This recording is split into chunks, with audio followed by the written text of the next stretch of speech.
The house at 1247 Maple Street looked like any other suburban home in Dayton, a well-maintained two-story colonial with a perfectly manicured lawn and flower boxes that showed signs of loving care.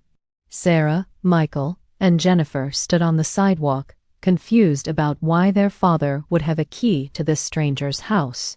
Michael walked up to the front door and knocked, expecting to meet someone who might have done business with their father, or perhaps a friend they never heard him mention.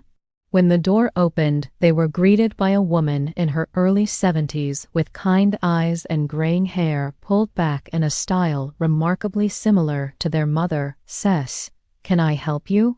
she asked, and Michael began to explain that they were Robert Thompson's children, that he had recently passed away, and they'd found a key with this address. The woman's face went completely white. Her hand flew to her chest, and she had to grab the doorframe for support. Robert is Robert is gone?" she whispered, tears immediately filling her eyes. "But he was just here last week. He brought me flowers for our anniversary."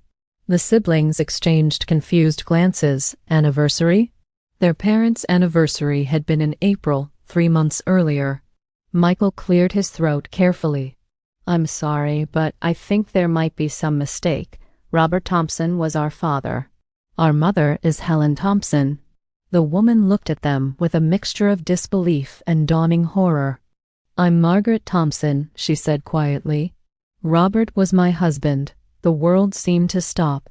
Sarah felt her knees buckle. Jennifer grabbed her sister's arm for support.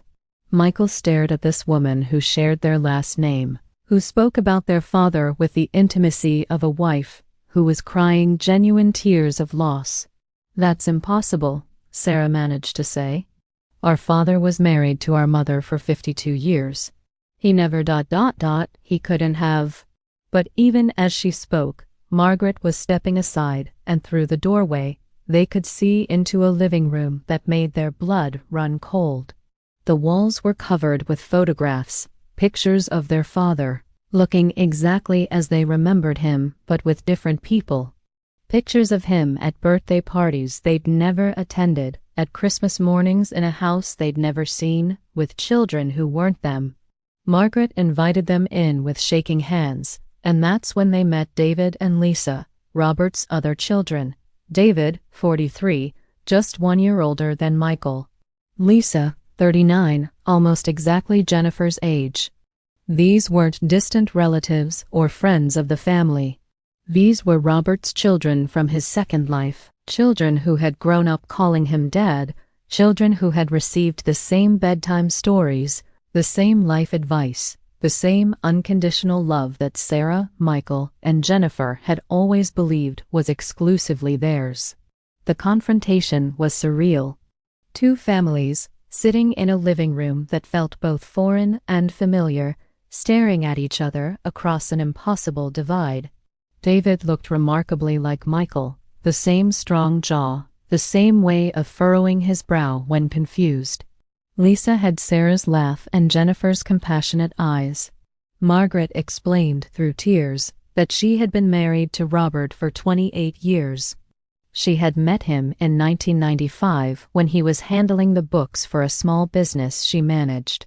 He had told her he was divorced, that his ex-wife lived in another state, that he traveled frequently for work but was ready to settle down with someone who understood him. Their courtship had been traditional, loving, complete. He had proposed on one knee, given her a beautiful ring, walked her down the aisle in a small ceremony attended by her family and the friends he claimed to have made in Ohio. They had honeymooned in the same resort where Robert had taken Helen 30 years earlier, though Margaret would never know this detail. What do you think when you learn that your entire understanding of your father was built on a lie? How do you process the realization that the man you idolized was living a double life so complete that he had essentially become two different people? Welcome to a story that will challenge everything you believe you know about the people closest to you. I'm Oprah Winfrey, and in all my years of hosting this show, Few stories have shaken me as deeply as what you're about to hear. Today, we're diving into one of the most devastating family discoveries I've ever encountered. A secret so profound that it didn't just change lives. It completely redefined what family means for everyone involved. Picture this. You've just lost your beloved father, a man you've looked up to your entire life, someone you considered the epitome of integrity and devotion. You're going through his belongings, handling the painful but necessary process of settling his affairs, when you discover something that shatters everything you thought you knew about him. What if I told you that the man you called father for decades had been living a completely separate life with another family for over 30 years? This isn't fiction. This isn't a movie script. This is the shocking reality that the Thompson family from Ohio faced. And their story will make you question how well we truly know anyone, even those we love most. Let me introduce you to the Thompson family. Sarah, 45, an elementary school teacher from Columbus. Michael, 42, an engineer who followed in his father's footsteps with numbers and precision. And Jennifer, 38, a nurse who inherited her father's caring nature. For their entire lives, these three siblings knew their father, Robert Thompson, as the gold standard of what a family man should be. Robert wasn't just present, he was actively, lovingly involved in every aspect of their lives. He attended every school play, every graduation, every wedding. He was the man who taught Michael how to change a tire, who walked Sarah down the aisle, who held Jennifer's hand through her divorce. He worked as a CPA for the same firm in Columbus for 35 years, came home every evening at exactly 6:15, and never missed a family dinner on Sundays. The man they knew was methodical, reliable, and utterly devoted to his wife of 52 years, Helen. He was the type of father who remembered birthdays without being reminded, who saved every report card, every drawing, every milestone photo.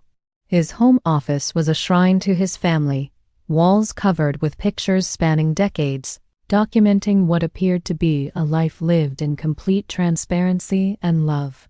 When Robert passed away at 78 from a sudden heart attack, the family was devastated but comforted by the legacy he left behind. They had no reason to suspect that their grief was about to transform into something far more complex and painful. The discovery began innocently enough. Sarah was going through her father's desk, organizing papers for the attorney, when she found something odd tucked behind his insurance documents. A small brass key attached to a piece of paper with an address written in her father's familiar handwriting. The address was in Dayton, Ohio, just 90 minutes away, but it meant nothing to any of them. Michael suggested it might be for a safety deposit box they didn't know about, perhaps containing important documents or valuables their father wanted to keep secure.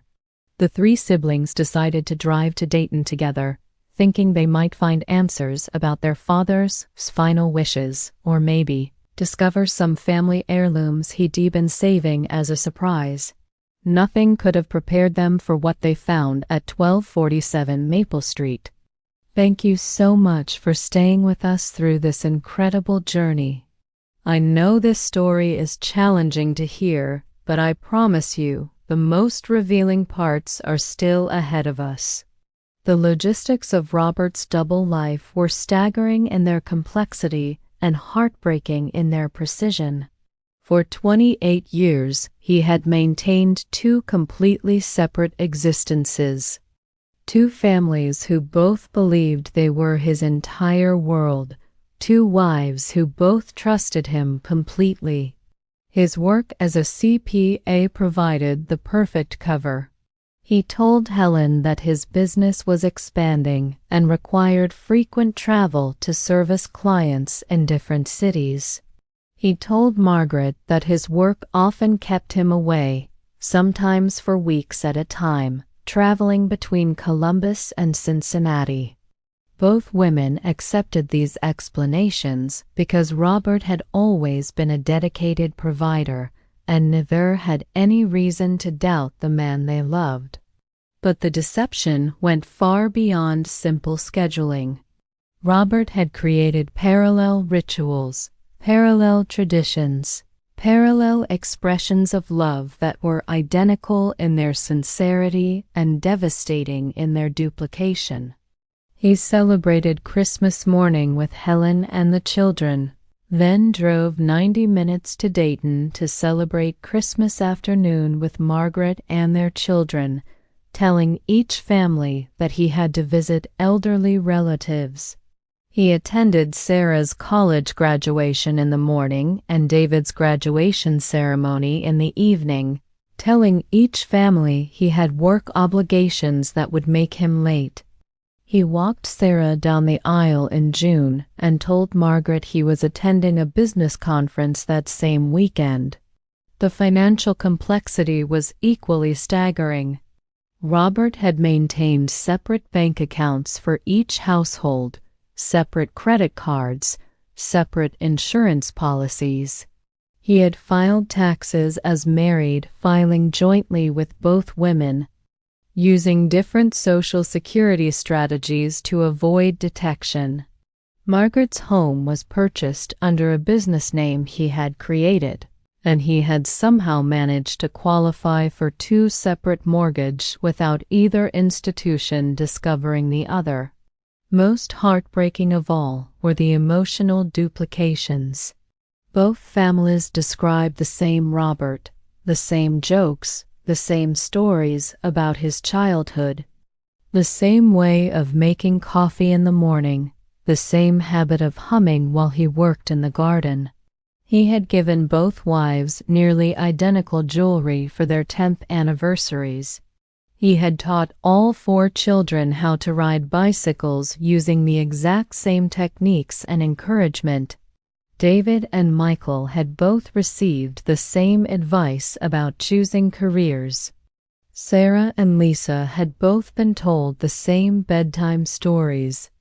Jennifer and David had both been comforted with identical words when they faced their first heartbreaks.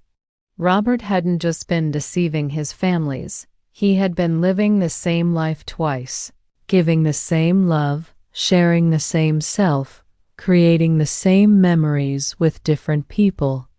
It wasn't that he loved one family more than the other.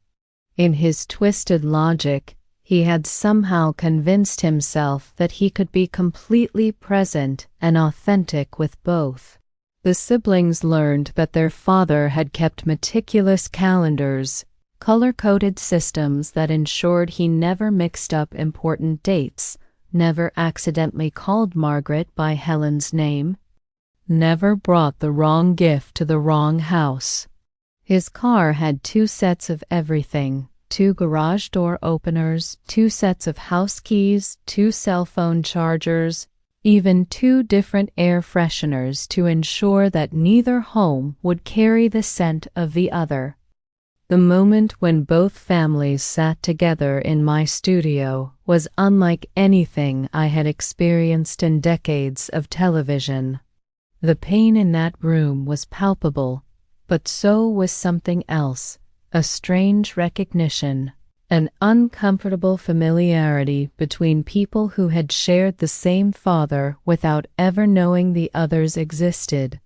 Helen, Robert's first wife, had agreed to meet Margaret, the woman who had unknowingly shared her husband for nearly 3 decades. The confrontation was heartbreaking and surreal. 2 women who had loved the same man, who had built their lives around him, who had trusted him completely, trying to make sense of a betrayal so profound it challenged their understanding of reality itself. Did he ever mention me? Helen asked Margaret, her voice barely above a whisper. In all those years, did my name ever come up? Margaret shook her head, tears streaming down her face. Never. He said his ex-wife lived in California and that they hadn't spoken in years. He said you had hurt him badly and that talking about you was too painful. The cruelest revelation came when they compared their lives and realized how identical their experiences had been. Robert had proposed to both women with nearly identical speeches about wanting to grow old together. He had comforted both wives through the deaths of their parents with the same gentle words and the same way of holding them while they cried. Both women had been told they were Robert's great love, his second chance at happiness, his reason for believing in soulmates. Both had believed they had healed something broken in him, that their love had made him complete in a way he had never experienced before. The children's confrontation was equally devastating. Michael and David discovered they had both been told they were Robert's pride and joy, that he saw himself in them, that they had inherited his best qualities. Sarah and Lisa learned they had both been called his little princess, both given the same pet names, both treated as Daddy's special girl. Jennifer was perhaps the most shattered, because she had been Robert's confidant in both families. In Columbus, she was the child who stayed closest to home, who called him every day, who shared her deepest thoughts with him. In Dayton, Lisa had played the exact same role, believing she was uniquely special to her father, uniquely trusted with his thoughts and feelings. How could he look me in the eye every day and lie? Jennifer asked through tears. How could he hold me when I was crying about my marriage and comfort me, knowing he was living the biggest lie imaginable? The answer, uncomfortable as it was, seemed to be that Robert had somehow compartmentalized his life so completely that he may have genuinely believed in each moment that he was being authentic. When he was with Helen's family, they were his real family. When he was with Margaret's family, they were his real family. He had created a psychological mechanism that allowed him to be fully present and genuinely loving with both, never allowing the two worlds to contaminate each other in his mind. But the damage to both families was absolute. Everything they had believed about their father, their family, their own identities, had been built on a foundation of lies so comprehensive that they didn't know what, if anything, could be trusted. The path forward for the Thompson families has been neither simple nor straightforward, but what emerged from this devastation surprised everyone involved, including me. Initially, both families wanted nothing to do with each other. The pain was too raw, the betrayal too fresh. Helen filed for divorce posthumously, wanting to legally separate herself from Robert's memory. Margaret considered changing her name back to her maiden name. The children on both sides struggled with whether they could continue loving a father who had deceived them so completely. But something unexpected began to happen during our conversations. Despite their anger and pain, both families began to recognize that their grief was identical. They had all lost the same person, not just Robert the father and husband, but Robert the lie, Robert the illusion of integrity they had all believed in. More importantly, they began to realize that their love for Robert, while based on deception, had been real. The lessons he had taught them, the support he had given them, the memories they cherished, those experiences had been genuine, even if the context had been false. Sarah was the first to reach out to Lisa. Both women were struggling with how to help their children, Robert's grandchildren, understand what had happened to their grandfather. They began talking about how to preserve the good memories while being honest about the betrayal. Michael and David, initially the most angry, found themselves comparing notes about their father's business advice and realizing that Robert had genuinely prepared both of them for successful careers. Their father's professional guidance had been solid and loving, regardless of his personal failures. The two widows, Helen and Margaret, had the most difficult journey. Both had to rebuild their understanding of their marriages, their identities as wives, their trust in their own judgment.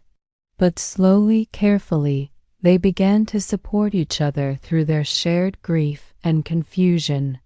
The most remarkable development was the decision both families made about Robert's estate. Rather than fight over assets or try to determine which marriage was real, they chose to combine everything and divide it equally among all the children. They established a fund for Robert's grandchildren from both families, ensuring that his deception wouldn't deprive any of the children of their inheritance. Helen and Margaret even began meeting for coffee, finding strange comfort in being the only two people who had loved Robert completely and been completely deceived by him. They weren't friends, exactly, but they were sisters in a very specific kind of pain that no one else could understand. The children have developed relationships ranging from cautious friendship to genuine affection. They've realized that while they can't choose their father's lies, they can choose how to define family moving forward. Some of Robert's grandchildren have become close friends, cousins in a way that transcends the complicated circumstances of their connection. What struck me most about this family's journey was their recognition that love and betrayal can coexist, that someone can genuinely care for you while living a lie, that you can continue to honor the good parts of a relationship while acknowledging the devastating parts. They've learned that forgiveness doesn't mean forgetting or excusing Robert's choices. It means choosing not to let his deception destroy the rest of their lives or poison the real love they shared with each other and with him. Today, both families attend the same church in Columbus.